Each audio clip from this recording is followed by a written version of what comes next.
Indonesia tampaknya memilih untuk membiarkan Filipina untuk mempertimbangkan tawaran pesawat F-21 dari Korea Selatan, meski pesawat ini juga merupakan hasil kolaborasi dengan Indonesia. Tawaran ini muncul di tengah persaingan dengan F-16 Viper dan Gripen E dalam tender pengadaan pesawat tempur multiguna untuk Filipina. Kedekatan hubungan pertahanan antara Filipina dan juga Korea Selatan membuat F-21 memiliki peluang besar untuk dipilih oleh Manila. Namun, sikap Indonesia yang tidak terlibat aktif dalam mendorong ke F-21 sebagai opsi justru mengindikasikan adanya keraguan terhadap kelanjutan program jet tempur pesawat generasi 4,5 ini. Seharusnya, jika proyek F-21 berjalan sesuai rencana, Indonesia dan Korea Selatan akan menjadi pengguna pertama pesawat tersebut. Namun perjalanan panjang proyek F-21 yang diwarnai dengan permasalahan administratif dan juga teknis membuat Indonesia ragu untuk segera mengakuisisinya. Keterlibatan Indonesia dalam program F-21 sempat terganggu akibat pengurangan kontribusi finansial yang menyebabkan skeptisisme terhadap masa depan pesawat ini. Meski demikian, Korsel tetap berkomitmen melanjutkan pengembangan F-21 dengan Filipina kini muncul sebagai salah satu calon pengguna potensial pertama.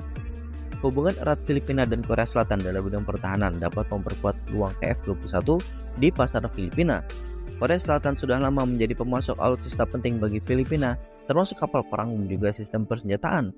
Tawaran F-21 diharapkan memperkuat kerjasama pertahanan kedua negara dan mampu menawarkan solusi pesawat tempur generasi terbaru bagi Filipina. Meskipun ada Gripen E dan juga F-16 Viper yang memiliki keunggulan tertentu, F-21 bisa menjadi menarik perhatian Filipina dengan teknologi modern dan dukungan penuh dari Seoul. Indonesia sendiri tampaknya mengambil sikap menunggu terhadap program F-21.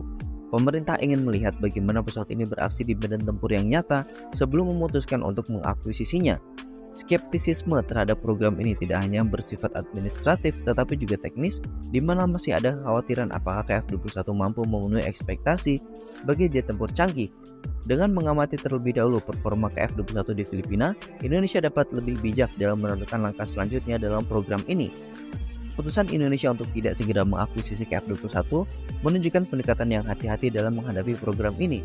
Meskipun terlibat dalam pengembangan, Indonesia perlu mengevaluasi ulang keterlibatannya sebelum melanjutkan akuisisi dalam jumlah besar.